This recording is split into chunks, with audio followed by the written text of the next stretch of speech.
Hello, beautiful people. My guest today has appeared on the podcast 3 times. This is his 3rd appearance. On the first episode ever, Tej Dosa joined me. On the 46th episode, Tej Dosa interviewed me. And now on the 154th episode of the podcast, I am now interviewing Tej, but this was a collaborative experience and one in which we created something magical. I left this conversation feeling so full of joy, so full of energy, and so excited about life, and I hope you do as well. If you have any thoughts about this episode, let me know on Twitter at @HeyDannyMiranda, also on Instagram at @HeyDannyMiranda, and you could check out, there's no video version of this podcast, unfortunately, but you can check out the YouTube, which has a bunch of different options and videos for you to choose from this podcast. I truly hope that if you enjoyed this episode, you share it with someone you think will enjoy it as well. And that would mean the absolute world to me. That's all from me. I hope you enjoy this episode with Tej Dosa. Interesting people, thought-provoking conversations, nutrition for your brain. Journey through the minds of the world's top performers and discover what it really takes to achieve your highest version. This is the Danny Miranda Podcast. Tej Dosa, every time you come on this podcast, something happens. When I first interviewed you, the episode 1, acclaim, everyone seemed to enjoy it tremendously. So the start of the podcast, that was big. The second time you came on was, I had just gotten Gary Vee as a guest, and there was such energy and hype around that. And now you're coming back again, and I just crossed the 100,000 play mark, which downloads plus YouTube views, and it's pretty incredible. It's like you bring the energy or something. That's epic. I appreciate that, bro. That's man, well deserved. Congratulations on that. That's wild. It's crazy to see. Even I was watching the recent episode you did with Nate, and he's like, "Damn, it's been a year since I was last on, and it doesn't even seem that long to see your rise and see your growth." I just think about that, and I'm like, "Holy shit, you can accomplish so much if you just stick to one thing and dedicate yourself for like a year." Yeah, absolutely. And the thing is, it's crazy because in this journey, I've had periods where I've had lulls and periods where I've been more into it than others. But the thing is, I said to myself, it doesn't matter if I have lulls in the passion for the work. It's like I'm going to show up no matter what. And I'm in this place right now where I'm so excited that I was able to do that, because previously I hadn't been able to stick with things through the process of when I didn't feel like doing it. And so, yeah, man, it's really exciting. And I have nothing planned for this conversation. No way to take it. Amazing. I know we both prefer it that way, and the universe will guide us. I'm curious, though. You talk about how you're better able to kind of like deal with the low days with respect to the podcast. What changed for you with this compared to some of the other things you've done in the past when you didn't maybe do the things that you needed to do for those things? Why is this different? 75 Hard made me the type of person who could see a challenge, get through that challenge. And if you want to know what I'm talking about, you could go back to our first episode together, or the episode that we did on January 2nd or January 1st we published of 2021. Those 2 episodes detailed the 75 Hard journey, and it just changed me, man. Like, I said to myself, wow, I don't like doing this at some points, like the editing of this podcast, booking guests. I enjoy it tremendously, but some parts it can be tedious. And I think some people don't see that. They might see the 100,000 downloads or whatever and say like, wow, I'd like that to be me. But the truth is that some parts of it are a little less glamorous, and being able to lean into that less glamorous life has made the podcast grow to the point where I found a second wind or third wind or whatever it is. So I'm so excited. I've always had a joy for talking to people and a joy for interacting with them. So that has stayed. But it's like sometimes it's a grind, like simple as that. So the fact that I did 75 hard allowed me to say, okay, this is something you're going to do regardless of whether or not you feel like doing it in any given day. That's so interesting to me. Like, a couple of things stood out to me. One is, like, it seems like once you find that alignment, then you realize, like, the low days are a part of the game as well, right? And then you just keep on crushing because there really isn't another option. But sometimes when you aren't in alignment, maybe you're just doing things because you see other people doing it. When those low days do come, you like second guess yourself a little bit. You're like, do I really want to be doing this, or should I be doing something else? But what was your, if there was, what was your worst day with the podcast? Was there ever a day where you're like, I don't know, man, this podcasting thing, I don't know? There wasn't a day when I thought I would actually stop doing it, but I will say that the day before or a week before I actually published the episodes, the first episodes, I said to myself, I don't know, does the world really need another podcast? I just did this 20 times. I recorded 20 episodes, but at the same time, everyone's got a podcast. Am I just doing this so for other people or to look a certain way? But understanding that I got the joy from the process and having it start from a really organic place of having phone conversations with people from Twitter and making that my truth because it is my truth, that was such a key part, because before I was doing things because it seemed cool or other people were doing them. With the podcast, I'm doing it because I genuinely get such a high from having the conversation. And even if one person sees it or 1,000 people see it or 100,000 or 1,000,000, it's the truth of having the conversation brings me joy. And that's just such a beautiful place to operate from, because even when the down moments hit, you know that you just have one more conversation with someone. You're like, oh, wow, that's why I'm doing this. Does that make sense? Yeah, 1,000%. That's so epic. And this is what I love about not only what you're doing, but I think that's such a key lesson that you shed light on. The fact that you got the W before you even really stepped into the arena. And what I mean by that, it's like you control the process, right? You are in it for the right reasons. And when you're in it for the right reasons, you're very concerned with and focused on the present moment, the day-to-day things. And then as if you just do that, if you have an epic conversation and you're not so attached to the results, it's like you collected that W. And I find, like, from my own life, that to be so true. The more control you exercise over things, the tighter your grip on, like, how things are supposed to unfold. I almost feel like you experience so much less success because, like, your imagination and your mind is limited and it's constrained to what you know, but there's a whole bigger universe out here that may have bigger plans for you, but you may not be experiencing those plans because you have such a tight grip on your preferences and how you want your life to unfold. So explain to me how we balance that with setting the vision, right? Because for the personal example of it, I want this podcast to be really successful. And what if life has a different purpose for me, or the universe has a different purpose? How do I balance the vision, the strong vision I have, while also being open to the possibilities? I think for me, like, what helps the most is, like, before I used to set these visions and set these goals, and then I would close my eyes, go into tunnel vision, and then I would execute. A year or a couple years would pass, and I would lift my head up and I would look around and I would be like, holy shit, I missed out on so much gold. What the fuck, right? Maybe I did get to where I wanted to go, but in the process, I missed out on so much. So these days, what I tend to do is I set the vision, set the intention, set the goal, set the dream, whatever you want to call it, and I pull it into this moment right now. I try to embody the vision today, and as I embody the vision today, I like to live my life with my eyes open. So it's like I set the vision, but I have no idea if this vision is the ultimate vision.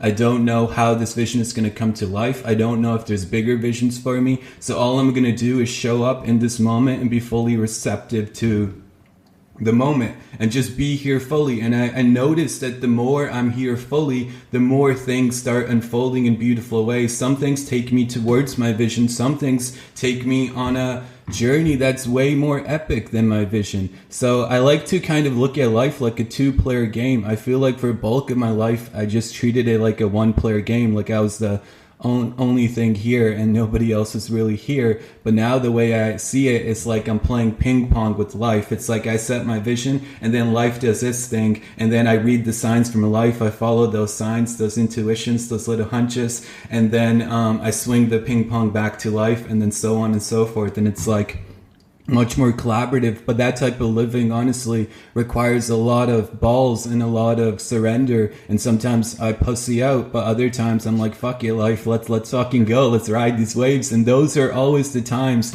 when I look back and I'm like, holy shit, like that's so epic. Like even the decision to start a Twitter account, like that was never in my plans. Like I'm a very private person, like I never had social media, I never did any of this bullshit. And even Twitter, like it was like something was telling me like, yo, just, you know, like the way that even happened, like how we all ended up on this corner of the internet just is remarkable in itself. But the way even I came about, like, all right, let's create this Twitter account, it was like very going with the flow, surrendering to what the moment called for, just trusting the intuition, that hunch, and it led to crazy epicness. Like that was never part of the plan.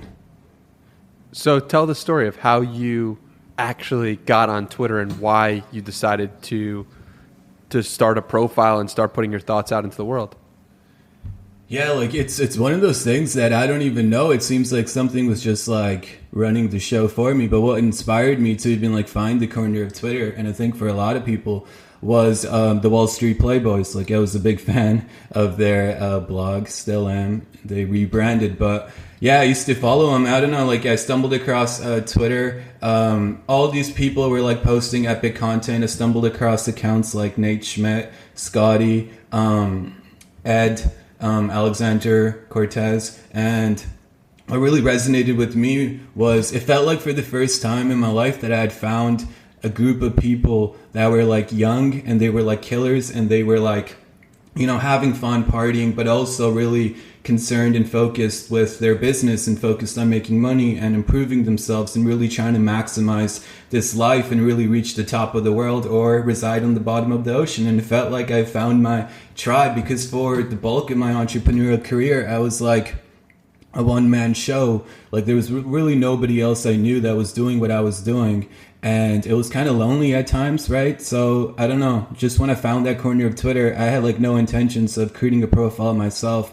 I think for the first little while, I just had like a dummy account, like something like random. And I was just following all these people and I was just like reading their thoughts. And I was like, oh, this is epic. And then naturally, I think that just led to me wanting to connect with these folks. But I knew that in order to connect with these folks, I couldn't, you know, reach out with like a dummy Twitter account with like fucking 900 different numbers in it and like, you know, one of those accounts, no profile pic or whatever. So I was like, I'm just going to create an account and I'm just going to write out my story, my initial thread, just to like put myself out there, just to showcase and like highlight some of my story. And then actually I did that and it was very authentic and very real. And that led to connecting with a bunch of the people that I admired on Twitter and respected. And eventually I found like one thing I'd always found was great joy in just sharing the journey as I was going through it. So even back in 2011 when I was in high school, I had a blog that I would update every single day for like 3 years in a row. And it was a trashy ass blog, like the articles were straight trash, but it really did something for me in the sense that it allowed me to really articulate my thoughts. It was like a public journal. And even through there, I made crazy relationships, like business partners or like just friends or just people that I met whenever I've traveled. So it was epic. And I kind of just brought that to Twitter. Was there also something to do with a supplier or a company that was competing in the same area, trashed you? What happened with that? Yeah. Dude, that's a good memory. That's a fire memory. What happened was I was doing this e-commerce business, and then I'd come up with this product, right? And it was very unique. Like, obviously I thought it was unique. I thought I was like the only person that came up with this idea, and I named it something, right? Because I Googled the name and nobody else had this name, or at least I thought, right? And then I create the product, takes like 6 months to develop or whatever. I create the store, set up my Facebook page, do all those shenanigans, and then I launch my ads for the product. And then and I had done this like many times before, so I was like, okay, just another going with the motions. And then one day I wake up, right? I look at my phone. This is back in the day when I used to check my phone first thing in the morning, right? Still do some days, but you know how that goes. But I look at my phone and I have like fucking 500 emails in my inbox from like Facebook of like comments on my ads, right? And I'm sitting there like, oh shit, fuck, this is epic. Like my ads took off. This is crazy. So much engagement. This is dope, right? And then I go brush my teeth or whatever, and then I look and I'm opening my phone. I'm reading the emails while I'm brushing my teeth, and I'm just getting trashed in the comments like, you stole this from XYZ. This person does this, and I'm like, who the fuck is XYZ? I don't even know who XYZ is, right? Because the only influencer I really followed or knew at the time was like Gary Vaynerchuk and like some of the other guys, right? Whatever, like I don't really follow those guys. But I didn't know who this guy was. And then I was like, yo, who is this guy, right? And then I click, like everybody's, bro, this is like crazy controlled opposition, like demolish this company. Like it was a trained hit, man. That's what I felt, right? And then I was like, holy shit. I was just laughing. I was like, this is so funny. I was like, who is this guy? I have no idea who this guy is. But the product that he had was almost identical in name to the one that I created, which is really funny. But like the niche that we were in, it's like that's what you were gonna name it. So it wasn't like, it was just whatever. But anyways, I go on this guy's profile and I look at him, and he's an influencer, right? And I'm not gonna say his name because he's still out there, but I'll tell you off air. But he's an influencer, and he had like, I don't know, like 500,000 followers. And like, dude, these guys went on my business Facebook page. They left all 1-star reviews. They shit talked the business like I bought something from this company and they didn't ship. These guys are scams, and obviously they didn't buy anything, right? And then, I just got trashed. And I remember telling my girlfriend at the time, right? I was like, yo, check this out. This is so funny, right? She's like, why are you laughing? Like, this is fucked up. Like, this is not even true. Like, they're just leaving so many negative reviews. Like, this didn't even happen. This is bullshit. This is bullshit. This is bullshit. And I'm just laughing. And I'm just laughing because that day I realized the game. I realized like the landscape we were in, like influence really counted, and like that really mattered. And up till then, I didn't really give two fucks. I was just like, behind my laptop, writing away copy, launching offers, and that worked, and it still works, but that had its run for a while. But then when I saw this influence game and how like one person could like rile up his entire following to go after a competitor, which was me, and just destroy me like crazy, I was laughing that day because I was like, oh shit, like this is the game. And it was a very insightful lesson. And that was, I'm glad you brought that up. That was one of the reasons that I was like, okay, I'm gonna build my army, but not like in a let's go to war type of way, just like, this is an asset, like this is a good to have. Yeah, and you are someone who's built an audience and built an influence of people who are really connected to your message and everything you put out. One thing that I always notice, like, the amount of tweets you have to the amount of people who follow you and how deeply they are connected with you and your message. How do you go about connecting deeply with people? How have you managed to do that so well? I think with me, I never really focused on connecting with others. I'm more concerned with connecting deeply with myself.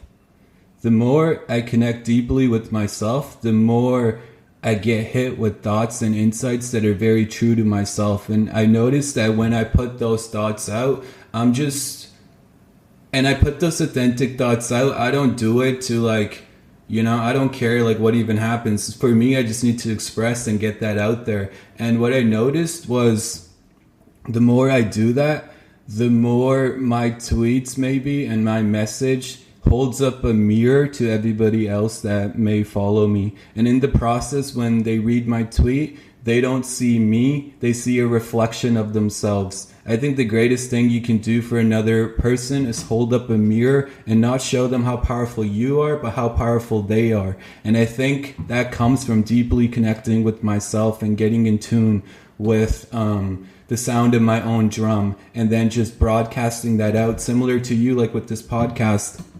It doesn't seem like you have any expectations for it. You're more so just connected with yourself and you're just vibing out. And I noticed that about you, and I noticed about the success of this podcast, how people gravitate towards that. Like I think I told you in private, but when you win, it seems like we all win. And that's because I think you do such a great job as well of holding up that mirror. It's like I'm on Danny's team because Danny is a very clear reflection of the stuff that I have inside me. So it's like, and I think that goes a long way, and it happens automatically. Like I wish I could tell you like a 3-step system, but you know, that's just marketing talk. But like, I think it just comes down to being authentic to yourself and just sharing that message. Well, I got chills just now, man. And I think one thing that you could take away from that is connecting deeply with yourself. And how do you connect deeply with yourself? You remove the inputs for some period of time, whether that's taking a walk or really questioning what are things that I value, really trying to put the light on yourself. And before doing that, I had never really had a purpose or had a strong why. Everything I was doing was for external reasons and was to impress someone else. I didn't realize that at the time, but once I started shining the light on myself, by asking questions to myself, by taking long walks with no inputs, by meditating and sitting with my thoughts for anywhere from 20 minutes to an hour to days at a time with, you know, a retreat. It's like doing those things made my purpose so much clearer. And has that been also the case for you?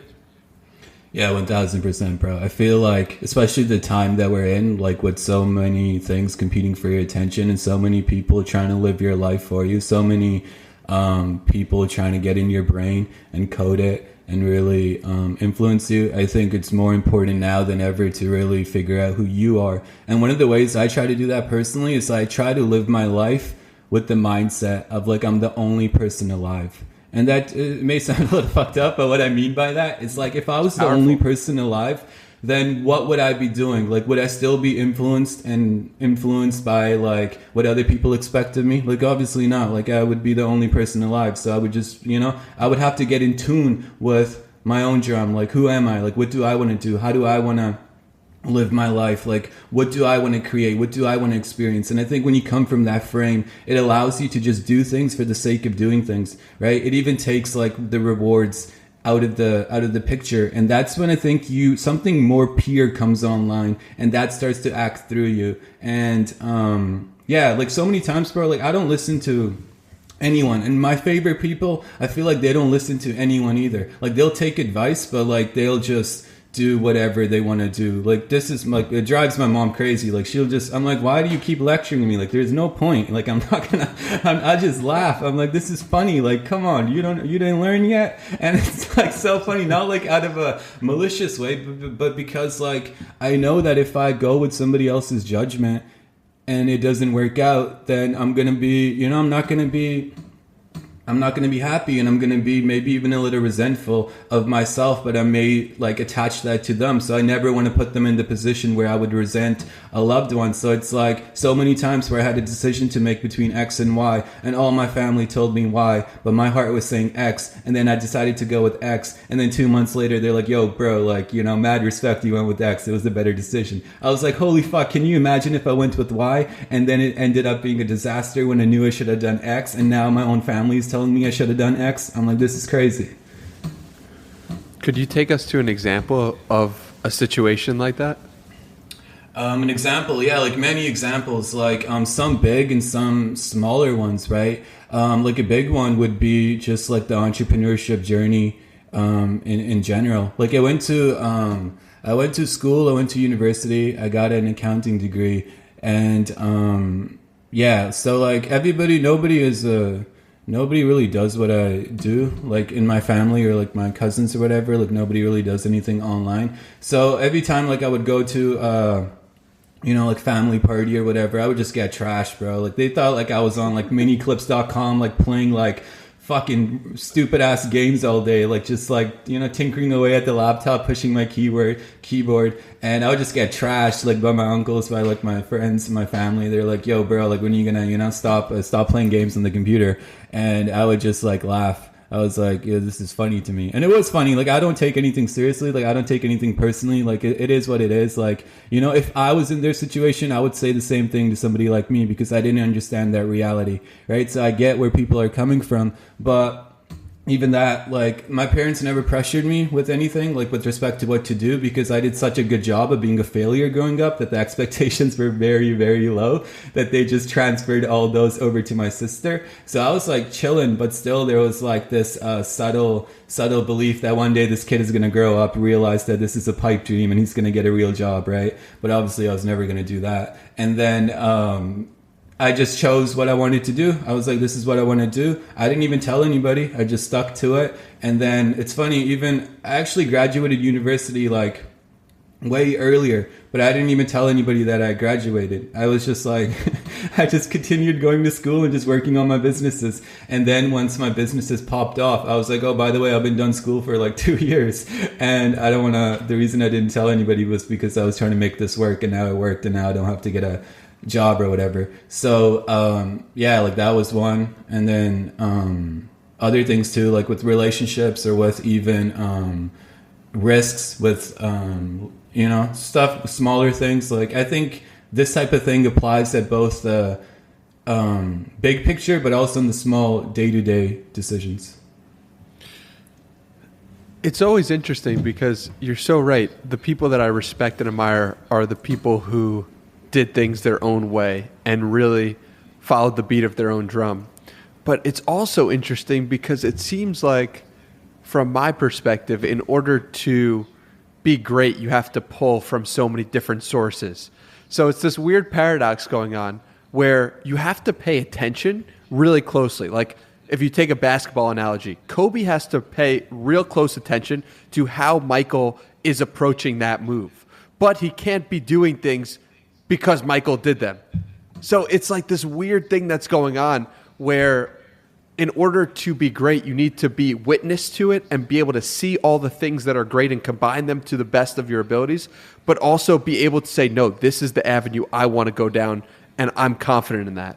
Does that make sense? Yeah, 1000%. I think you nailed it. I think life requires 100% openness and 100% uniqueness at the same time.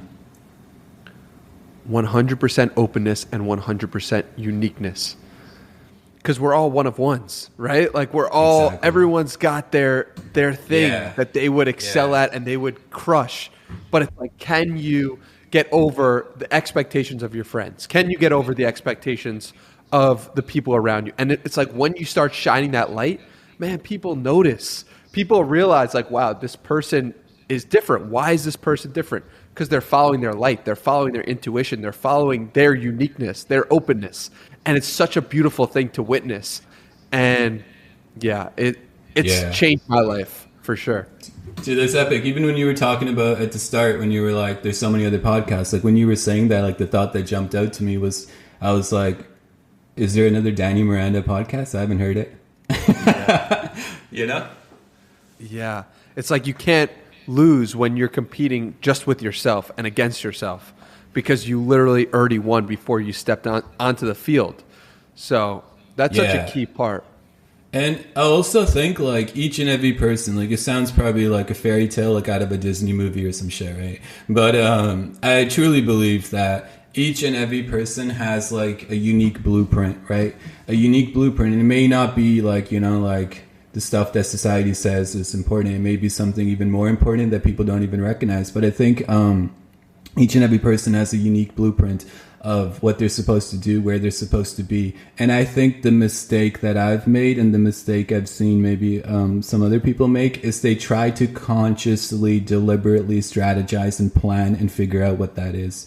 But I think it's like, that's not the case because like this, I don't know. But like this, I was going to get a little deep, but like I think the self that you think you are is just the byproduct of conditioning. So how could that self ever know what is right for you?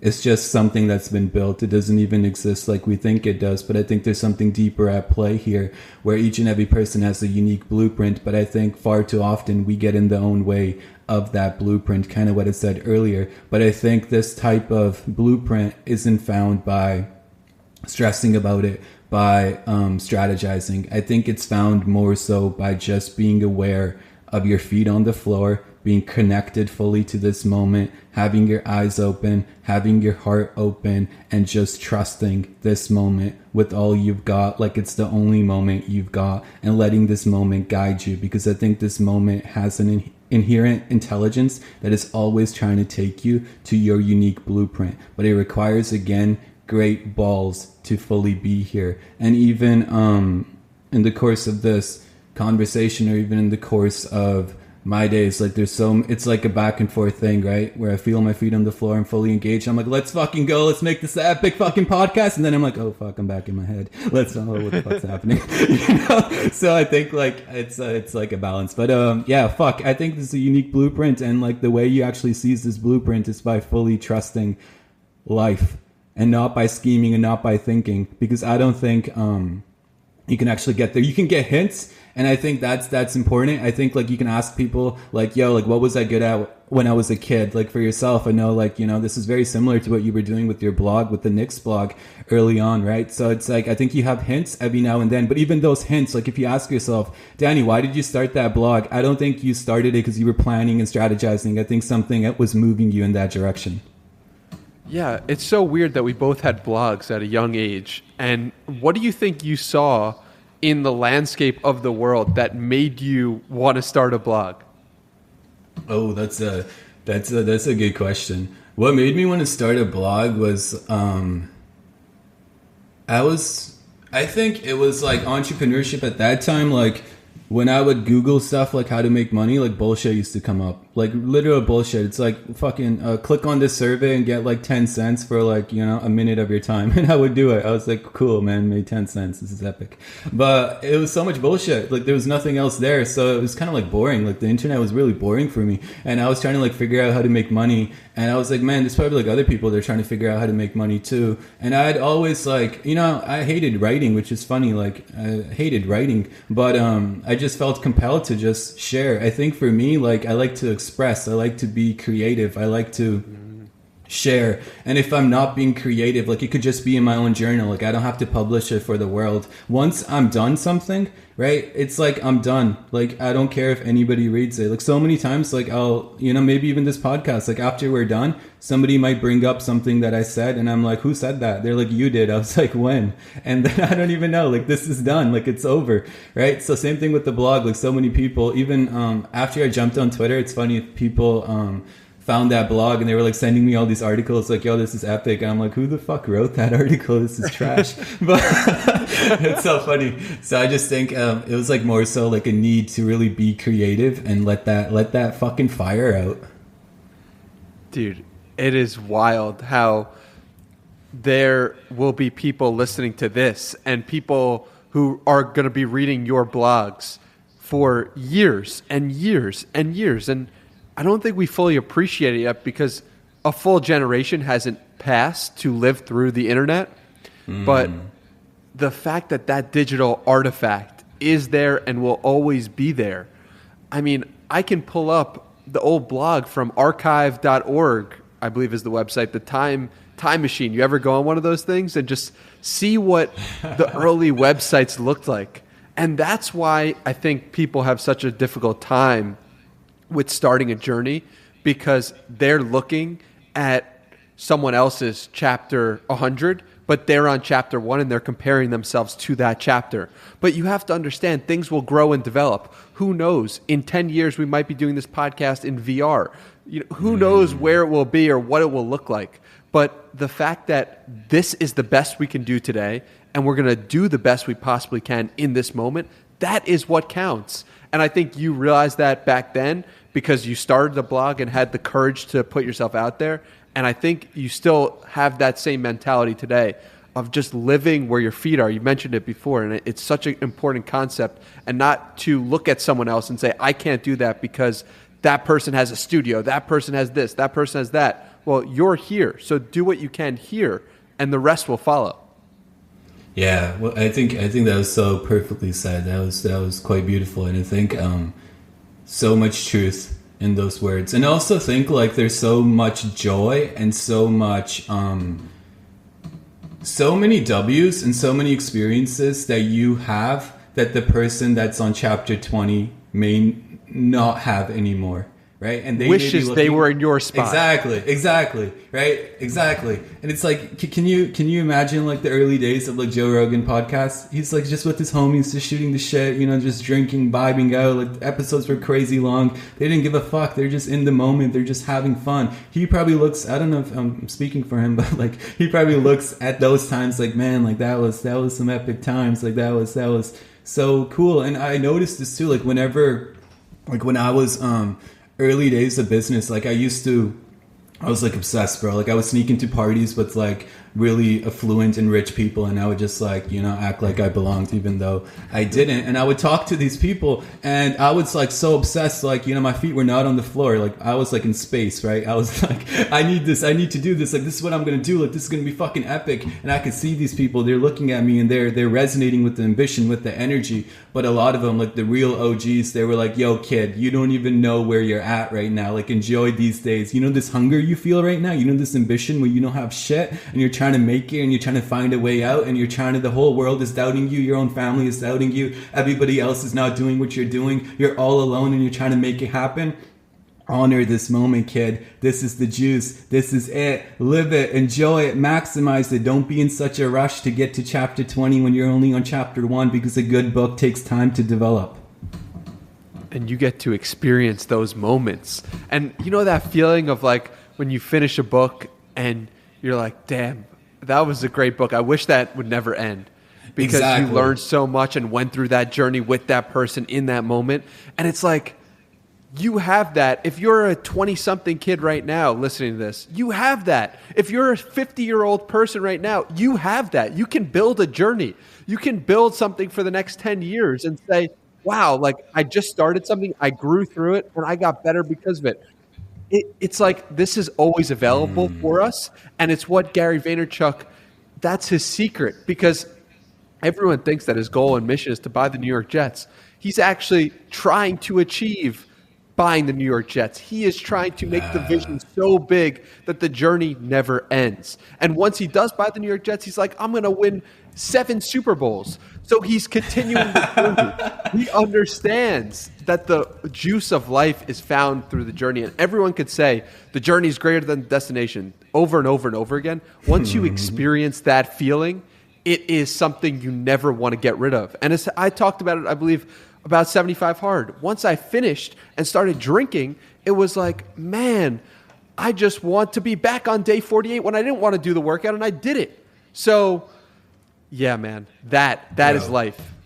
Bro, that gave me fucking chills. I think that was beautiful. I think, honestly, I was taking notes, and what I wrote down was, I think I'm going to start a new journey today. But I was thinking, that's really it. So, like, if anything, I think from this podcast, like, one of the main takeaways that I personally just wrote down right now was if we could like inspire somebody to start a journey, whether it's 75 Hard, whether it's like, you know, whatever you want to do, just start with your day 1 today and give yourself the gift of time, give yourself the gift of space, and let that journey take you on a wild, wild, wild adventure. And I think there's so much beauty in going on a journey, giving it all that you have, dedicating your life to it, and then at the end of your life, looking back and cleaning your hands clean from it. And it reminds me of, I remember, I'm totally going to butcher this story. Like, I just have, it's the weirdest shit sticks out in my mind. But like, I remember reading this, reading something, right? These people spent like their entire life, like building this piece of architecture. And it was like beautiful, right? It was so epic. It was like glorious. And then, once they were done, like whatever, people were admiring it. And then like a couple of weeks later, after they were done and after they were finished and everybody was admiring it, this piece, this building or whatever caught on fire and it burned to the ground. And then the person that was responsible for building this, for dedicating their entire life to this, they were seen looking at the building from outside and looking at it as everything was burning to the ground. And everybody was looking at this person, expecting him to be sad, expecting him to be mad, expecting him to be angry. And I'm sure there were those feelings as well. But this person had a smile on his face. Right. And then somebody asked him, I think it was a reporter or some shit. They're like, yo, why are you smiling? All your life's work is burning to the ground. And he's like, the greatest joy was building that building. There's so much beauty in building something and then watching it burn to the ground, because all the things that I gained from that are still with me, even as this building burns to the ground. That is so powerful. And I feel that. It's like no one could take that away. No one could take away the work that you put in every day that makes you better, that improves your life and the people around you's life. It doesn't matter if anyone sees it anymore. It's within you, and it can't be stopped because it's the truth of the situation. You either went to the gym that many times or didn't. It doesn't matter if you're frail and weak now because you have cancer or you're 80, 90 years old. You put those hours in, you put that time in, and you carry with that in your mind forever. And that is the game. Yeah, 1000%. And like one thing I feel like sometimes with society kind of like tries to like trick you. They like plant this seed in your head that like, yo, in the end you're gonna die, so nothing really matters. So just like YOLO your life away, just do, dumb shit, and like don't start journeys. Like don't worry about improvement, because what is improvement gonna get you at the end of the day? You're just gonna be a person 6 feet under. And personally, I don't resonate with that at all. I feel like, yes, everything goes, right? Your body's going to go, like, this podcast is going to go, like my businesses are going to go, all this Twitter bullshit is going to go, everything is going to go eventually. But at the end, also the body's going to go, like you're going to go. But I think the gains that you experience are inherent and they stay with your consciousness. I think like, to me, it seems crazy that we're born and then we live for a very minuscule amount of time and then it's over and then everything is the end. I don't, even if it's not true, I would never subscribe to that belief, because that belief would give rise to a very different type of life that I'm not trying to live. And I think like I'm more so interested in living a life where I think of it as if like everything I experience, everything I do is leading to gains for my consciousness. And at the end of it, that's the only thing I can take with me. So people always like, yo, like, why you work so hard? You can't take the money with you. And I'm like, yeah, I can't take the money with me. But what I can take with me is the gains to the consciousness that I experience as a result of building a business, as a result of pushing myself, as a result of feeling the fear, feeling like a pussy, feeling like I ain't shit, and taking action anyways. Those are the gains that are internal. And that's the game I'm trying to play. Like, I don't care about all these other scoreboards. I think those scoreboards are great, but those scoreboards are going to disappear at the end of the day. What isn't going to disappear are the gains I cultivate for my consciousness as a whole. And that's what I'm concerned about. That's what I'm focused on. And to me, that is long-term thinking. Like so many times you see these crazy entrepreneurs and they're like, I'm a long-term thinker, and no knock to them. I was just like them. Some days I still am, right? And they're like, okay, what is long-term thinking to you? They're like, 100 years. And I'm like, 100 years? Let's think of 100 lifetimes. Like consciousness, I think, is eternal. It's forever. So like, let's approach each and every moment like we're fully here to maximize this existence and really collect and reap and mold and grow and flourish as human beings. And let's maybe just try it out, see how it works for you. Maybe subscribe to the idea that the gains you experience each and every day aren't actually going to be taken away from you in the end. Those are the only things you will actually be able to take with you wherever the fuck you go once this show of life is over. And the powerful thing about believing that is like, even if it's not true, you gain from believing that it's true, right? So often we're subscribed with, well, that doesn't make sense. How could that possibly be? And that might be the reaction of someone listening. But in the other sense, it's like, will your life be better by subscribing to that belief? If the answer is yes, then why aren't you subscribing to that belief? It might be because you personally don't want to feel that level of joy. You're not ready to be open in that moment. But it's like, if you are ready to feel as if the work that you put in today is going to lead to lifetimes worth of growth, it's like, that is such a powerful belief to operate under. Are there any other beliefs you have that you don't know if they're true or not. Maybe you do believe this one is 100% true. But are there any other beliefs that you're not sure whether they're true but have served your benefit for believing them? Yeah, I think most of the beliefs that I have are probably bullshit. But what I think they're probably all bullshit. But I remember one time I was like a kid, and I had so many beliefs in my brain, bro, and all these beliefs were bullshit. Like, they weren't true in reality, right? They were like very limiting beliefs. And I remember sitting there one day like a fucking lunatic, and I was like, why the fuck do I have so much bullshit beliefs in my brain and they're not even true? And I was like, yo, wait a minute. If I'm going to believe in bullshit, I might as well believe in empowering bullshit, right? Like, I don't know what the fuck we're doing here, but I'm going to start believing in things that feel right, that allow me to truly maximize this existence. So I have a bunch of beliefs that are probably bullshit. Like, you know, there's probably like people like, yo, this isn't true. And I'm agreeing with you. It's probably not fucking true, but it helps me. And some of those beliefs are like, this is the first one that just comes to mind. And this is, everything is easy. Like, the word hard, I don't subscribe to at all. I don't think anything is hard. I believe everything is easy. So that's one belief. And the reason I arrived at this belief was because, like, I would have like a project to do, like for business or school or whatever, and I noticed my mind would label it to be hard. And I noticed when it did that, I would procrastinate. I wouldn't like create quality work. It wouldn't lead to much epicness because I was creating the resistance myself. And then I was like, yo, this is pretty shitty. This is a pretty dumb way to go through life. What would happen if I start saying everything is easy, right? At first I didn't believe it. I was like, yo, like waking up in the morning early is hard. But I'm like, no, what if waking up at 5 in the morning is easy?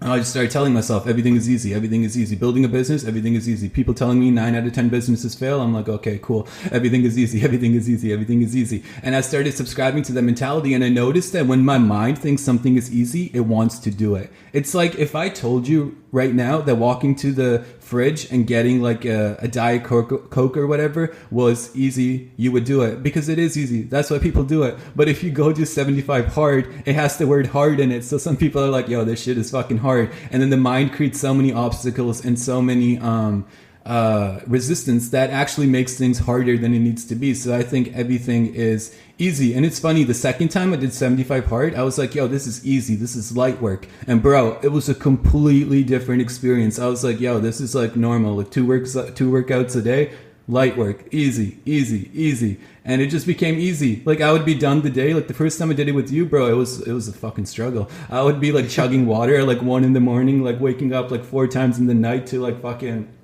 take a piss. I was like, this is brutal. And then the second time around, I was like, yo, this is easy. And by like 7 p.m, 6 p.m, I would be done. And I was like, whoa, I got like 4 hours left. What should I do? This is easy. And that's one belief. Other beliefs are more probably like related to like spirituality, right? So I think those are like in that framework or that context. But yeah, that everything easy, I think, is such a practical belief. And I also believe that every situation is workable. So there's nothing to fear. I feel like there's always a way out. Every situation is workable. And just like treating that like a mantra just creates such trust, such security, such stability, because everything is changing, and sometimes we fear change so much that we're resistant to it. But if you have the belief and you feel it with every fiber of your being, like these beliefs, like everything is easy, like it's not just mental, like literally everything in my body is screaming, everything is easy. Let's fucking go. Let's go, life. Show me what you got. Let's fucking go in battle. Let's fucking create epic things. Everything is easy. Anything I want to do, I can fucking do because everything is easy. Like, you got to feel this with every fiber of your fucking being. You got to let it consume you. And then you got to trust whatever happens and be okay with whatever happens. It's so crazy because I think that society conditions us to believe that if something is done well, it has to be hard. Oh, you worked hard? Okay, then you deserve a reward. Hard work is put on a pedestal. And everything we do that we appreciate, it's hard work. We put hard work into this. And start noticing all the places in which people start saying hard work. It's so crazy that you mentioned this because literally yesterday, a friend asked me, hey, how's 75 hard going? Is it easy? And my initial reaction was to say, no, it's not easy. Because in my head, I'm thinking to myself, if it's easy, then it must not really be hard work. It must not really be valuable. And it's so false. It's so false. That is a preconditioned belief that society has implanted in me. It's like things can be worthwhile and be easy. In fact, the best things happen effortlessly.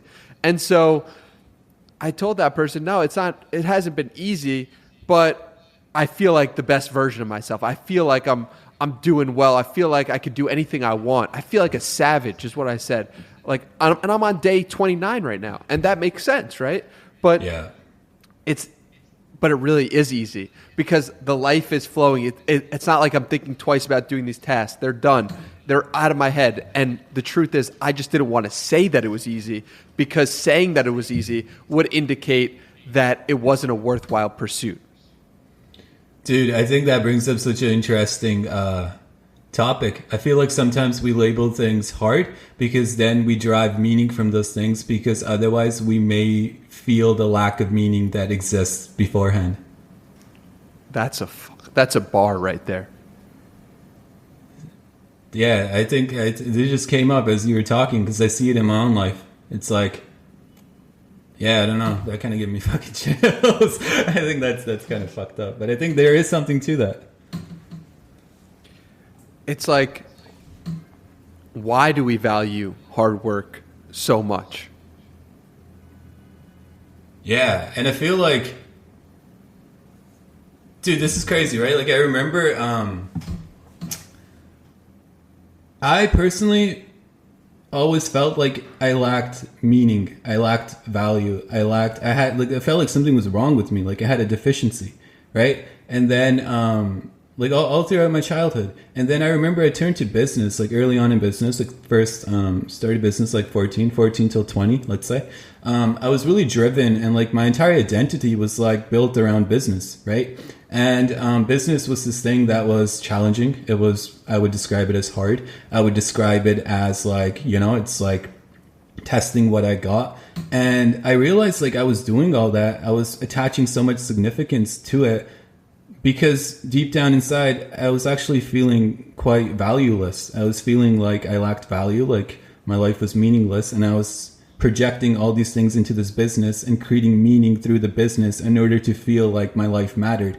But it was all because I was trying to cover up this part of me that felt like it didn't have any real value. So it's like, I feel like we're constantly easily programmable, easily identified with certain beliefs to call certain things hard or whatever it is, because we're trying to attach meaning to certain things in order to feel validated, in order to feel significance ourselves. But I think once you go down, once you explore who you truly are, you realize that everything that you're giving meaning to isn't actually as meaningful as you think it is. The real meaning of life is you. You are the meaning of life. You are significant.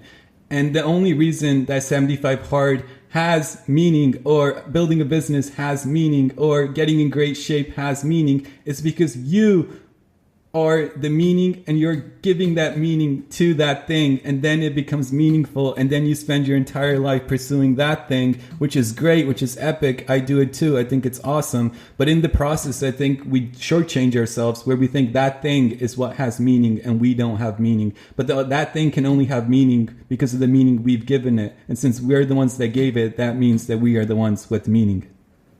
You don't want to give meaning to the business. You don't want to give meaning to 75 hard, even though those are valuable things that can help you in life. Giving meaning to those things means that you are the one who gets the power to give it. And if you put all of your capital in that, it's like when that fails or that doesn't work, well, then you start to believe you don't work. But the truth is, you're the one who gave meaning to that in the first place. So why are you worried about the fact when it doesn't work, it's not right for you? So it's just this crazy concept. And you're so right. Having authority over being the person who gives meaning means that you have the power. And if you have the power, then you can do whatever the hell you want. Exactly. And like I noticed this too, right? Like with myself, and also like say somebody spends like their entire life working a job, right? and then they reach like 60 years of age, and then they retire. And retirement was something they always wanted. But you'll notice that once they retire, it feels like meaning has been stripped out of their life, because all the meaning was related to the job. And you see the same thing with entrepreneurs, right? Like, you make a lot of money, and then let's say you lose all the money, then you're fucking, you act like something is wrong, like something has gone terribly wrong. But I think the greatest thing for an entrepreneur, especially for young entrepreneurs, I think it's so crucial to make a lot of money. And obviously don't try to do this. Like, if it happens, it happens, but lose it all. Like, I remember, I remember the first time I made like 6 figures. I was like, I made it in a way that was very, it felt like a job, right? And it didn't mesh well. It wasn't in alignment. So I remember I flew out to San Diego. I grabbed tickets to the San Diego Padres versus the Giants. It was a summer day. I was sitting in the bleachers, nosebleeds, right, in the sun, just fucking getting torched. And I was just thinking about like what I wanted to do. And in that moment, I was like, yo, I'm done. I'm gonna go from 6 figures, and that was a lot of money. Still is a lot of money, but at the time, especially to a young kid, and I was like, I'm gonna go to 0. And I remember at that stadium, I whipped out my phone, sent an email, just resigning from all the clients that I was working with, and I went from 6 figures to literally 0 with one text message or a couple of emails, right? And I felt such relief. And then I built it up, whatever, like the right way. But it was so critical for me, because after I went from 6 figures to literally $0 with like a couple emails, it felt like the weight of the world was lifted off my shoulders. And the fact that I could build it back up, it really taught me that to really live, because I know a lot of people that make a lot of money and then they become so wrapped up in it. They're so scared to lose it. But once you lose everything and then you build it back up again, you realize that you are the meaning that made that happen. The money itself was insignificant. And I think that is especially a very crucial lesson to learn, especially for a young entrepreneur. And I think that relates to anything, not just money. I think it's important to realize that you are the one that is actually doing these things. Like, these things are just a byproduct of you. And it kind of reminds me of like this thought that I had. I wrote it in like my journal. I think I might tweet it. But it's like, will you spend your entire life trying to change the pixels on the screen? Or will you get in touch with the one who is experiencing the pixels on the screen? In the end, the pixels die, but the one lives. Short-term thinking is to be lost in pixels. Long-term thinking is to wake up to the one. Phew. Dude. That is the truth, because, and it's so crazy how it all ties back. I'm going to bring up Gary Vaynerchuk again. He says multiple times, I want to lose it all. I secretly hope that I lose it all so that I can get the chance to rebuild it, so that I can show, and so that I could show myself and other people how good I really am. It's like, that's a guy probably in 10-figure net worth. Like what is that? 9-figure? I don't like. And he wants to lose it all. That is wild, because he believes in himself that much. He believes in his power to create it again, and he knows how epic that would be as a story. So that is living without fear, and that is living. Because if you don't fear, a lot of people make all this money, I'm sure, and start fearing the consequences. Oh, shoot, now I have to protect this. Now I have to make sure that everything is great for every situation. But like, the fact that you have the confidence to say, you know what, I'm going to fire all my clients. I'm going to do this the right way. I'm going to do this with a way that aligns with me. That shows that you're acting with courage, with love, as a way to say to the universe, I'm willing to take whatever it takes because I know this is the right way to do it. Where do you think that comes from? I think, before we get into that, I think the same applies to you. I think we covered this in the January 1st episode, but I think like the same thing for you. And I think like you had the courage to, walk away from some good money too. And I think honestly, if you hadn't done that, I don't think this podcast would be talking right now. But where does that come from? I don't know. Like, what's so funny for me is I look into like my childhood. Like, my default reaction to almost everything, like a lot of negative events, was always laughter, right? Like, I'm talking about where the point was, it was kind of weird and kind of strange. Like, I remember when I was, this is kind of fucked up, but I remember, I actually had a lot of shame and guilt over this for a long time.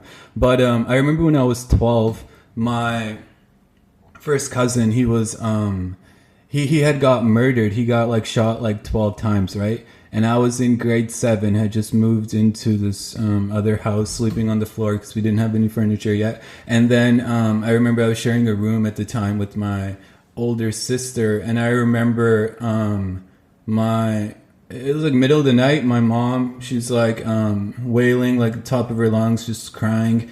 It's like 2 a.m. or something, and then she comes into my room, me and my sister's room or whatever, and then she tells us what happened, right? And then my sister starts crying, and then my mom's crying like crazy. And then my initial reaction is honestly fucked up to even say. It was like it was laughter, bro. Not like hysterical laughter. It was like I was laughing. Like, I don't know. Like, it was so weird. It felt like when somebody you love dies, it doesn't feel real because in a deeper perspective, it isn't real. So the only reaction is laughter.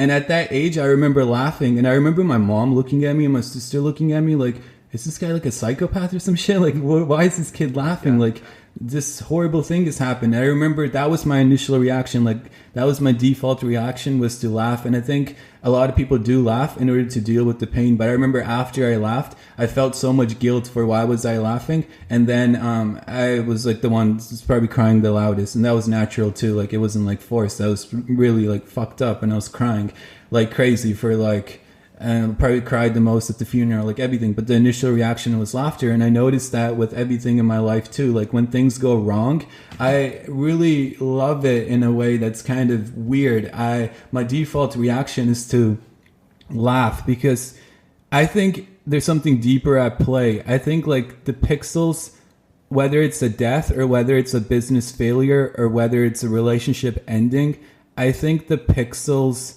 themselves are just changing. It's like a scene in a movie, right? Like, a movie can have a sad scene, it can have a death, it could have whatever, and it can be horrible.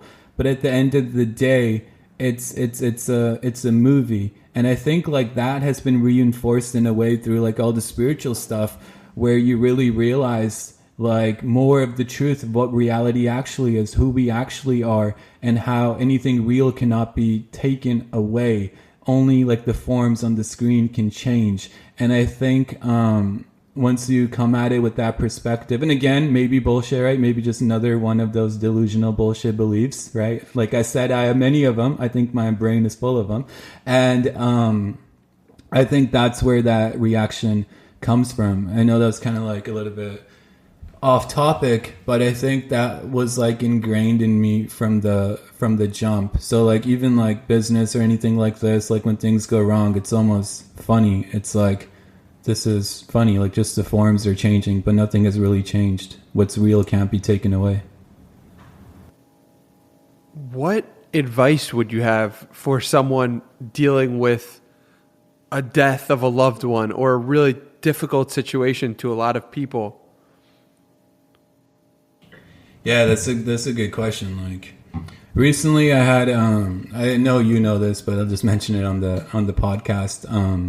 I had on the same day, my uncle, he unfortunately passed away, and my uncle was like a father figure to me, so that was tough. And then a couple hours later on the same day, as I was like mourning my uncle's loss, I got a call that said like, one of my other cousins, he was also shot, and he survived though, thank God. But in terms of dealing with loss, I feel like it's important to give yourself space. I think it's important to be with whatever is arising. I think a couple of things, right? I think it's important to be with what is arising, but I also think it's important to honor the gift that the dying person gave you. And what I mean by honoring the gift that the dying person gave you is, unfortunately, I've gone to like quite a bit of funerals, right? Like, I've had quite a few deaths to deal with, and I noticed something, bro. I noticed something at the funerals. I noticed something at the house when you're mourning, when you're with the family. I noticed something in the people. I noticed that when somebody you love dies, they leave you with one last gift. And that gift is the gift of awareness. I noticed that when somebody dies, all the loved ones around them, they're stripped out of their conditioned life. They're stripped out of the busyness. They're stripped out of the mundaneness. They're stripped out of the day-to-day bullshit that we all get lost in. And they're given the gift of awareness. They're allowed to see their life for what it truly is. They're allowed to see how they've been spending their time. And that gift of awareness is so powerful. And you see the effect it has on people. I see people be given this gift of awareness and they're like, man, this life is so fleeting. I'm going to do this. I'm going to actually chase my dreams. I'm going to, start that business. I'm going to start 75 hard. Fuck playing small. Fuck going along with this bullshit. Fuck this conditioning. Like, can it all. I'm going to do it my way. And that gift of awareness for most, unfortunately, lasts 2 weeks. You look at them 2 weeks later, they're back in the conditioned world. They're back doing the same old shit. And then it takes another death of a loved one for them to get that awareness again. And that cycle unfortunately repeats until they're the ones that are laying in the coffin. So I think the greatest gift you can give to the person that just passed away is to honor the gift of awareness that they left you with. Their death allowed you to see your life for what it truly is and how you're living. And I think the reason we cry so hard at funerals isn't because we're mourning the other person. That person is gone. I think we are obviously mourning, but I think what we're mourning more is the thought of our own mortality. It makes us uncomfortable. All of our life, we try to shy away from the fact that we're going to die one day. So that's why the gift of death, when somebody you love dies, is so powerful, because they give you the gift of awareness. They give you the gift of truth. They allow you to see your life for what it truly is. And I think the best thing you can do is truly honor it. So when my uncle passed away and I had that gift of awareness, I was like just looking at my life for what it was. And I was like, holy shit, like, thank you, uncle. Like, I would never have this awareness if this didn't happen. And obviously I'm not wishing. Fucking hated it, man. I was crying at the top of my lungs. I was fucked up for weeks. Still am fucked up to some degree, but it was horrible. But also there was this gift of awareness, and I was like, yo, the greatest thing I can do is take this gift of awareness and not go back to sleep. What strategies do you use, or how do you keep that awareness? Because a lot of people will do that for a week or two and feel it for a week or two, but how do you maintain it for months or years? I think a couple things. I think this is where it's crucial to have habits like what you said towards the start of this podcast, like where you do spend a lot of time by yourself with your own thoughts, with what you want to do, whether that's going on walks, whether that's meditating, whether that's journaling, whether that's being mindful of your feet on the floor and being where you are. I think that's really important. I also think it's important to, one of my favorite things to do when I'm stuck in a rut is to go walk through the cemetery. That's always been so powerful for me, because immediately it gives me that gift of awareness again, right? It allows me to see the bigger picture. It allows me to see like the stuff I'm stressed about or worried about really doesn't matter. And like what really matters are like relationships and experiences and just like, being true to yourself. So I like to do things like that, like take a walk through a cemetery. And I think it's really crucial to not shy away from death, right? I feel like much of the reason we fall back asleep is because all of society trains us to fear death, to look away from death. But if you've ever been around someone that is dying, you'll notice that obviously there's suffering, but you'll notice like towards the end, like those last few moments, something happens in that hospital room or wherever it is. A different type of presence opens up, a different level of connection opens up, almost a lightness, almost a childlike wonder and awe and joy takes over that room. Very hard to describe, but something really interesting happens.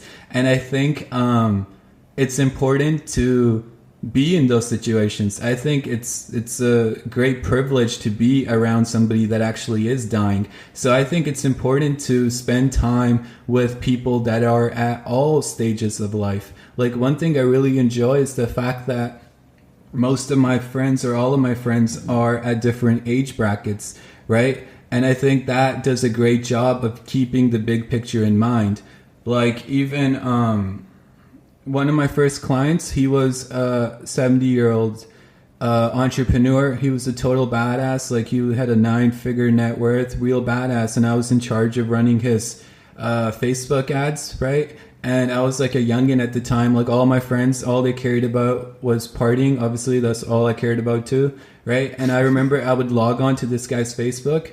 And before I logged on to his Facebook, I would log into my Facebook and I would see my home feed. And I would just see all my friends posting photos of like vacations, partying, you know, clubbing, whatever, like pure happiness, right? Then I would log on to his Facebook account. I had his password to do his ads, but I would see his home feed, and all I would see on his home feed was like, so-and-so passed away, condolences to so-and-so, so-and-so is no longer with us. Like, no joke, the entire feed was full of people that were just mourning over the loss of somebody, because all his friends were in his age bracket, right? I remember being like super young and seeing the difference between those two Facebook timelines, the home feed, and I was like, wow, like it just brought about the circle of life for me. And I was like, yo, this is crazy. And since then, I think it's always so important to have those types of people in your life that give you that perspective, that gift of awareness day in and day out. So I've always tried to like cultivate relationships with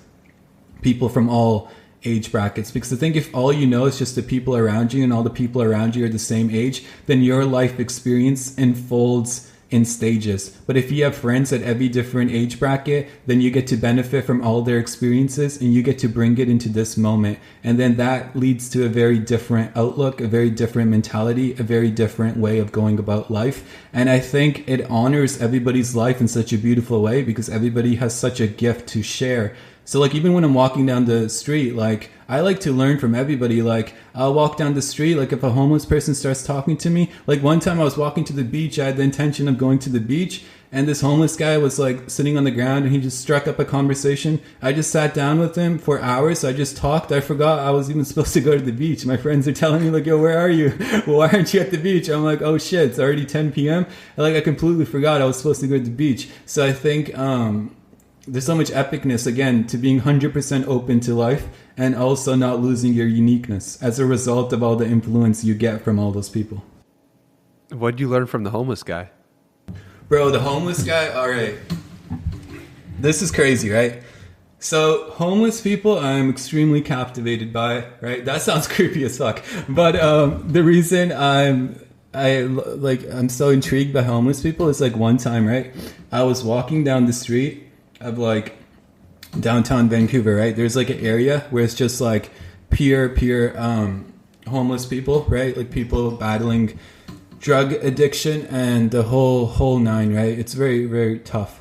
But I was walking down the street with my girlfriend, and there was this homeless guy, and he was on this is a different homeless guy. We can get to the other guy later. But this homeless guy was like on something, right? I don't know if he was on something at the time, but he was like, you could tell he wasn't really there, right? And he was walking in front of us, and there's other people, like, obviously everybody is the same, but I'm just going to say other people were like normal civilians. I'm not saying the homeless guy wasn't a normal civilian. He is in my books, but whatever. Everybody else was walking around him, and also like they were walking around him, and me and my girlfriend were like behind, and we were just walking, right? And then this homeless person was saying things out loud that would appear crazy, right? He was saying things like, reality is an illusion, you are infinite, like God is love. Like he was just screaming, you are the universe experiencing itself. He was saying it at the top of his lungs, and he was probably under the influence of something, right? And I noticed that all the normal civilians, they were like trying to cross the street or get away from this guy because he seemed a little bit crazy and a little bit out there. But I was so intrigued by this guy because I was like, yo, what the fuck? This guy is saying the exact same things I'm reading in books by like Eckhart Tolle or like other advanced spiritual people. And I was like, damn, this is crazy. And everybody else was like ignoring this guy. But I remember like walking very, very, very slowly just to continue to hear what this guy was saying. And I found it so captivating. And so what I learned from that guy was, honestly, it was like a reinforcement in many ways. I feel like the people at the bottom and the people at the top are all saying the same thing, but it's the people in the middle that are the most programmed and conditioned. Wow. It kind of reminds me of that meme, the meme where it's like the 15% or the 5%, the low IQ and the high IQ, both thinking the same thing that's correct, in the middle having difficulty. It also reminds me of a theory that I have about the circle of life, in that when we're a child, we're a child. When we're an adult, we're an adult. But when we're older, we're closer to a child than anything. And that reminds me of what you said about the childlike wonder in the eyes of those who are dying. But with the other homeless guy, what do you take away from that one? Oh, that guy, that was honestly like more just like shits and giggles. It was honestly what I took away from that one was just like, if you can be fully real with somebody, if you can just like, not judge anybody, not have any stories, you can learn so much about them. Like this homeless person, like obviously like, homeless person, they have a lot of stories, right? So more so I was just like so captivated and so curious about this person's story. Like I want to know how his life unfolded. I want to know how he ended up in this moment. And not just because he's homeless. I'm curious about everybody. I'm curious like what brings everybody to this moment. What are the experiences they have gone through? What shaped them? What influenced them, right? Because if I had gone through this exact same experiences, I would be sitting exactly in that same position as he is, as that homeless person. So I'm curious. I want to learn. I want to know what it's all about. So it was more so just hearing his story. But what I really got from that was like that true feeling of actually listening. I realized that I listened more to that homeless person than I have to some of my loved ones, because with my loved ones, I feel like I already know. And I think that thought prevents me from actually taking in their story fully, because I have so many assumptions, right? But with the homeless person, it was a blank slate, so I could actually be there fully, no assumptions. I have no idea who this person is. I'm just here, I'm just listening, and just giving that person the space to share their story was epic. So the thing that I learned was like how to hold that space, how to hold that ground for other people in my life, other loved ones, and kind of give them the same gift of actually being there fully and not being trapped in assumptions or labels of what I think this person is or what their story is. Because I have no idea, like, lived with my family, grew up with everybody, but they experience reality in an entirely different way. You could be living with somebody, but their experience is subjective. So sometimes we just use our own thoughts to color their experience when their experience can be completely different. So that was like one of the main takeaways that I took. It's crazy because everyone says, you should travel. Traveling is great. And traveling is great. You expand your mind and explore the world in an entirely new way. But what's another interesting way to travel is to literally just talk to people, because the people around you have been through and traveled their own lives. And if you express a true interest in those people, you can actually travel to their experiences. So it's like, that's a wild way to think about travel, because traveling is available to us in each moment. The question is, do you have the curiosity to ask the questions?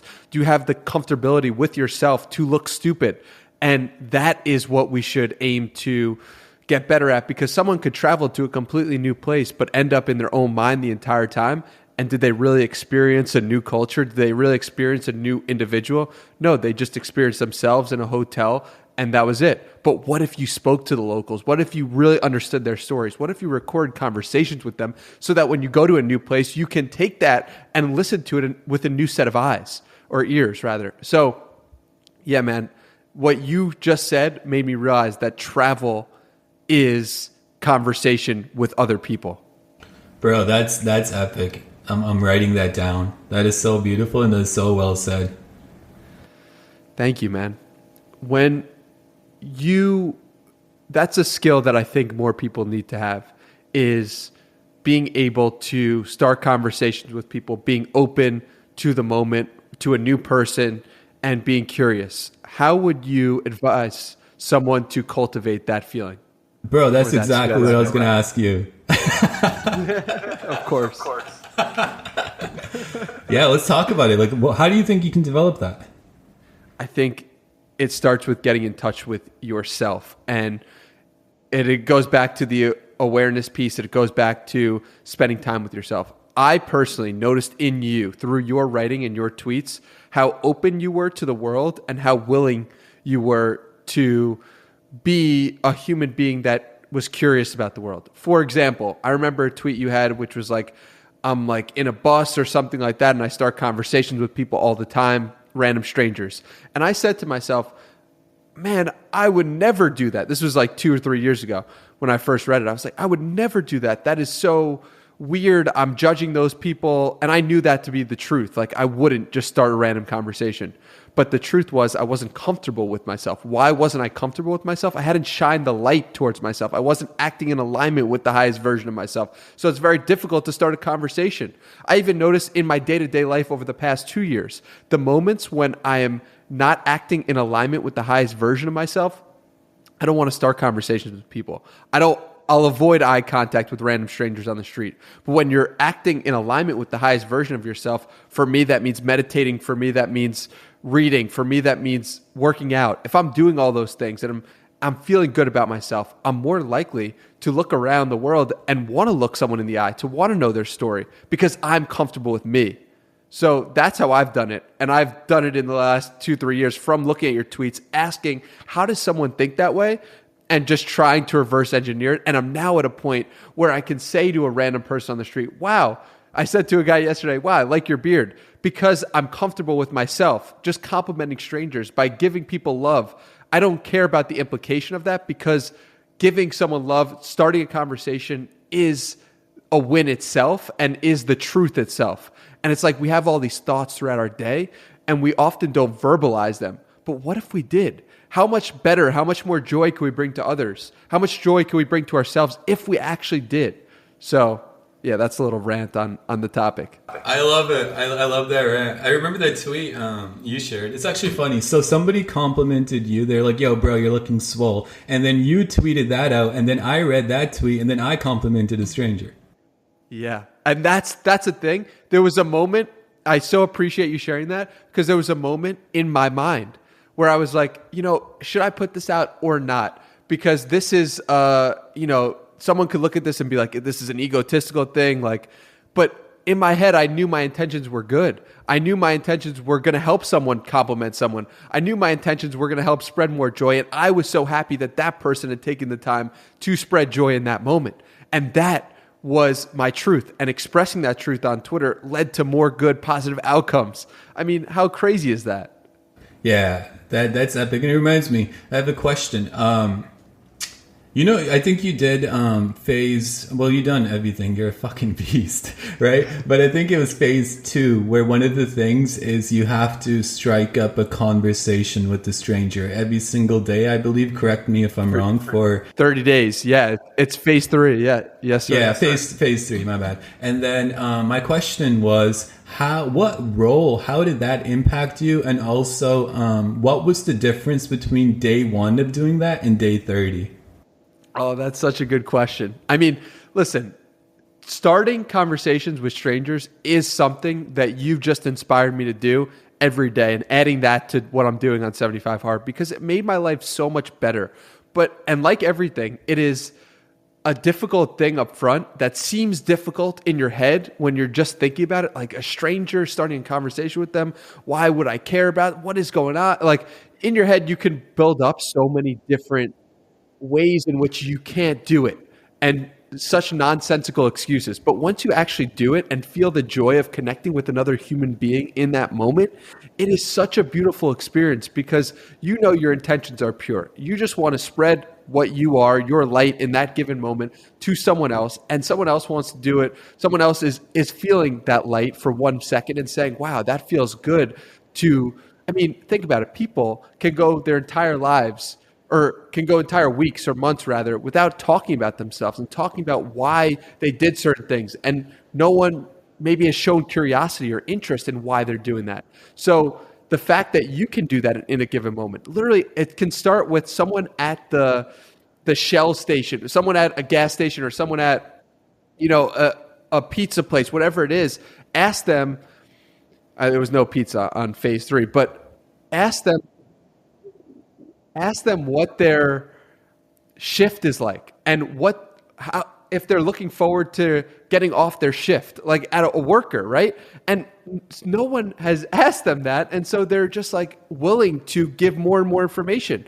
And it's like the little things, putting yourself in someone else's shoes for one moment. So to answer your question, day 1, I was very timid to do this, even though I knew that it was good for me. I was like, and I'd done it before. I was like nervous about doing it for some reason. I was like, how am I going to do this every day? But after the 30 days were up, I was like, whoa, that was the best part of the entire program. Every single thing that I had to do, that was the most important thing. And that was the thing that gave me the most joy. And so thank you for asking that, because it's going to inspire me to make that a part of my 75 hard journey going forward. It's going to make that be a habit that I need to check off every day. And it's like, that is such a beautiful gift. So thank you, Tej. I really appreciate that. That was epic. And like what I, aside from that beautiful answer, what it took from that was, I noticed that as you were speaking, I could feel what it did for you. I could feel the aliveness. I could feel the joy. Like it felt like something deeper was speaking through you as you were answering that. Like your heart was fully talking through your mouth. And I feel like that's so important, because so often we crave to feel fully alive. And like what I took away from your answer was, it's literally as simple as just striking up a conversation with somebody, because in the process, you put all of yourself on the line, and that allows you to feel fully alive. And it's also so crucial. Yeah, it's also so crucial to see that how, 75 hard, phase 3, there's many things that you have to do. And I think most of the things are for yourself, right? But this one thing where you talk to a stranger is kind of like a gift. And obviously all the other things do lead into being a gift for all the people around you. You inspire people in your own way. But just like for the sake of this point, again, might be a bullshit point. But the fact that striking up a conversation with the stranger was the most important thing in your favorite part of the program, I feel like really speaks to our need of actually giving gifts to those people that are around us each and every day, and how much joy that gives us. And I think it's so easy to fall victim to, just being in it for ourselves. But I think like real fulfillment comes from actually being in full alignment with who we are, putting ourselves on the line each and every day, and having the balls to strike up a conversation and just give yourself the potential to make somebody else's day for a change. Two things strike me about what you just said. One is that the joy that came across from sharing that truth is why I wanted to start the podcast, because I could tweet that and you could get a sense for what I meant by starting conversations with strangers is important and like changed my life and is my favorite part. But when you hear me say it, it's entirely different. Right? It's one thing to read it, and it's another thing to feel it with the vocalization, how I said it and why I said it. And that's really important. And then the other thing, I forgot the other thing, but that's okay. It'll come back.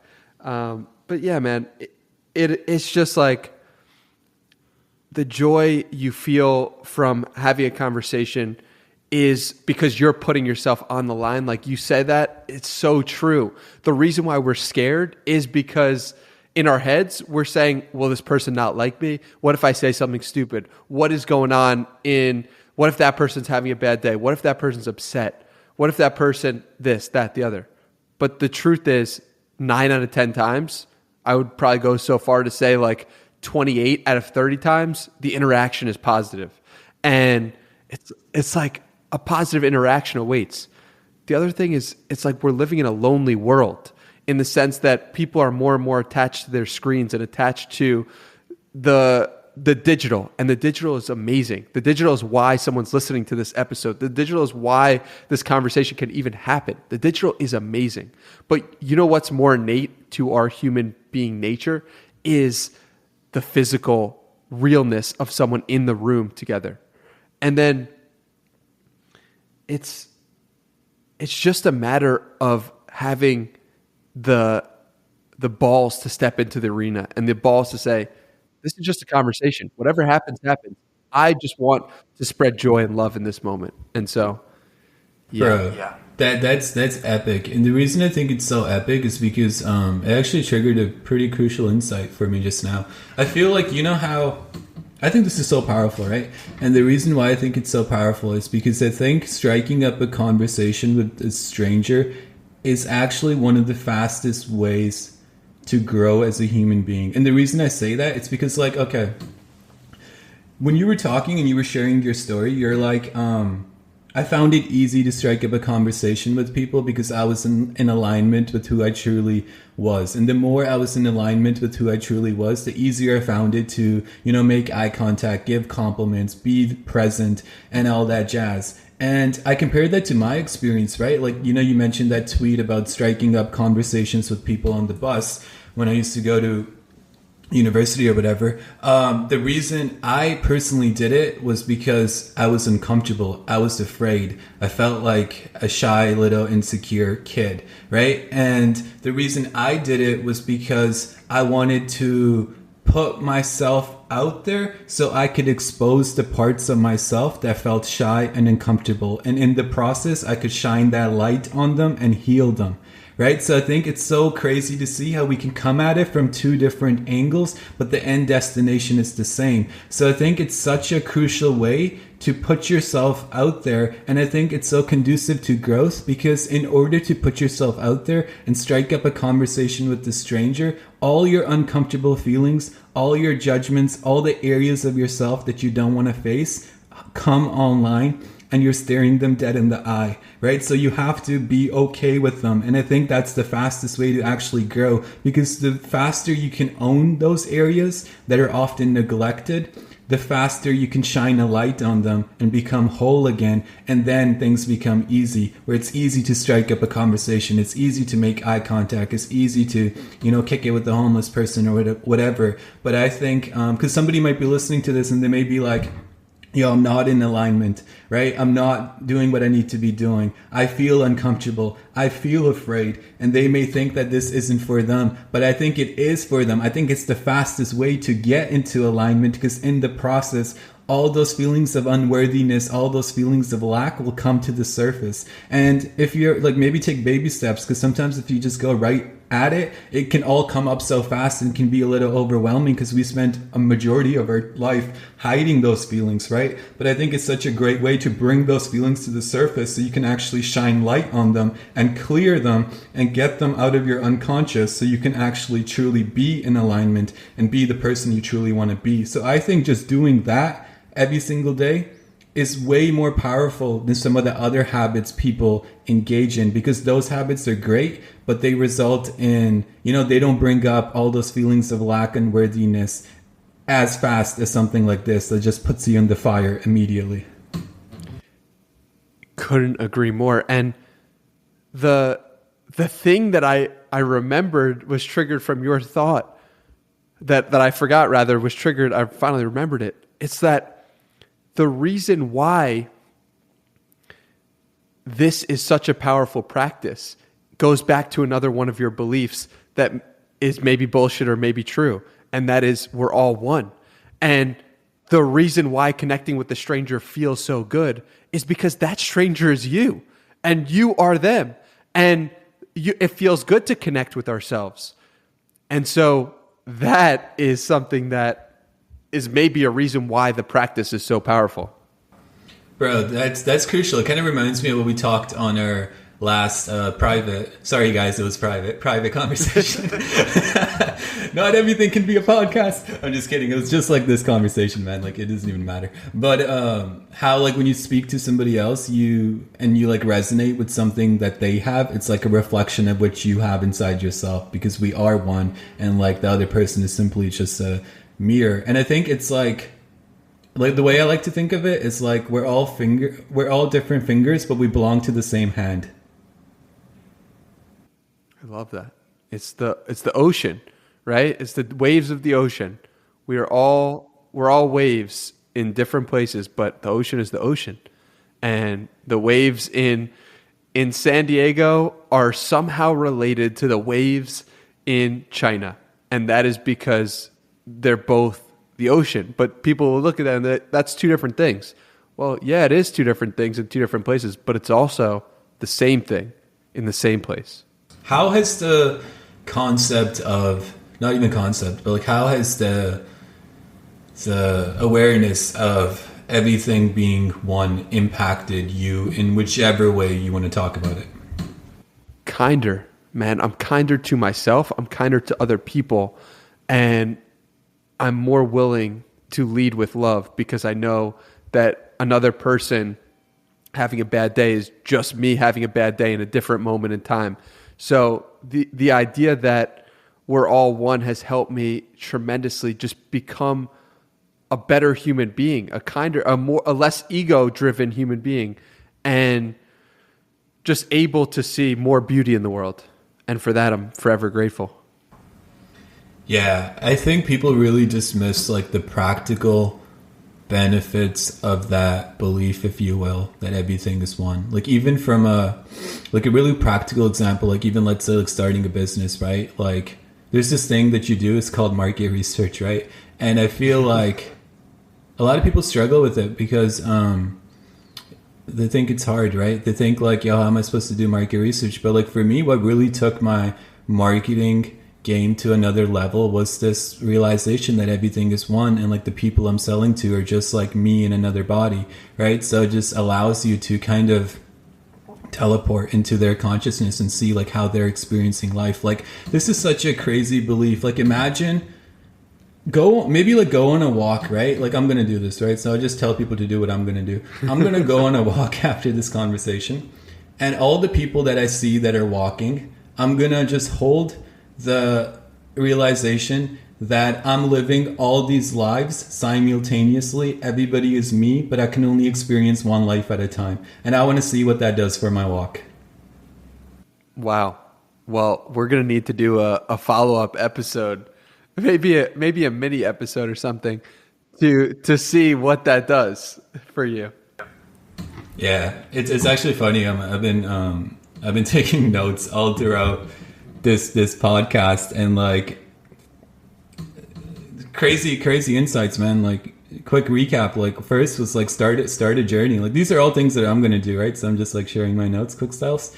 Start a journey. Please. I love the point of what you said with respect to how everybody around you has a story. You know, they have experiences, and that's such a unique way of traveling. Like you don't actually have to go anywhere to travel. I thought that was epic. I thought that was so, I never ever considered that. It's like so foreign, but it's so beautiful. And then the third thing was starting conversations with strangers. Like, dude, the way you answered that question got me excited. Like it made me feel alive. And that just speaks to the power of the practice, but also the power of the human being, the power of yourself. So I just wanted to thank you for that genuine, authentic, real answer. And obviously the last thing was this walk practice, withholding that awareness that everybody is just me in another body, and I can only experience one life at a time. So those are my takeaways, my insights from this conversation, bro. Dude, I cannot wait to listen back to this so that I could take my own notes. I'm so grateful. I'm seriously so grateful for you as a human being. It can't be said enough. Like you changed my life, man, and through that has continued to change other people's lives. Thank you for being you. Any final closing words for this podcast? Bro, I'm so grateful for you. I'm so grateful for the message you're pushing, but I'm even more grateful for the person you are at scale. I think as I look out into the landscape, as I look out into the people that are, running the show, I see a lack of authenticity at times, and it hurts my heart. But with you, I feel like there's a new wave coming in. I feel like we're about to restore order. I feel like the winners are about to win on a scale that is unfathomable to the majority. And I just wanted to express my gratitude and my respect for the person. I feel like the person you are today is the person you have always been, but the only difference is now you, unlike most, actually have the balls to be who you have always been at scale. And I think that doesn't get the respect that it truly deserves, because in my opinion, from all my experiences, that is the hardest thing. I know I said everything is easy, right? Cut me some slack. But this is the hardest thing to do, in my opinion. And the fact that you do it day in, day out, regardless of how you feel, regardless of what's going on in your life, regardless of the highs, regardless of the lows, you continue to show up day in and day out as the real you is the biggest W, is the biggest consciousness gain, is the biggest victory of all time. And I'm so stoked to see how this adventure continues to unfold, what magical roads it takes you down. And yeah, bro, I just think it's epic. You're truly an inspiration for me. Just seeing your story, continuing to see your story just strikes me at a very deep level. And it's funny, like, you know, a lot of people in our corner, but when I like think about what success means, you're always like the first name that comes up in mind. Thank you, man. That means more to me than you really know. And I'm so appreciative of the kind words and you in general. Where can we send people to connect with you further if they got to this point in the episode? First of all, thank you for getting to this point. Second of all, I'm sure Tej would like to hear from you about your favorite part about this episode. So where should we tell the people to hit you up? We can send them directly to iTunes or Spotify to give this a 5-star review for the Danny Miranda podcast. That's where you need to go. Bisman. That's where you need to go. Oh, it's great. It's great stuff. Tej, this has been a real pleasure. At Comedic Bisman on Twitter. You'll hear me say it if you listen to any podcast that I'm a guest on. I always shout you out, always give credit to what has started this journey, and really what piqued my interest in 2018 was the kindness and the purity and the personal mentorship and the personal way in which you have helped shape me into the person I am. I am truly forever grateful. Thank you for taking the time. Thank you for dropping your wisdom, your questions, your curiosity, and I appreciate it. Absolutely, bro. It's been a blast, and stoked for whatever unfolds next. This was a lot of fun, and I'm so glad that we got to do it again. It was a great privilege and honor to be on the podcast, bro. Hope you enjoyed that episode with my good friend Tej Dosa. If you have any thoughts about that episode, let me know on Twitter. I know my thoughts are I'm going to start talking to more strangers. That was the big takeaway I got from that episode because of the joy that it gives me to connect with someone else in this moment. I mean, it's such a beautiful thing. But if you have any thoughts, I'd love to hear them on Twitter at Hey Danny Miranda. I'm so grateful for you listening at this point in the episode. I mean, over an hour and a half. I appreciate you listening tremendously. And just want to say from the bottom of my heart, I'm truly grateful for you. And I will see you in the next episode. Peace.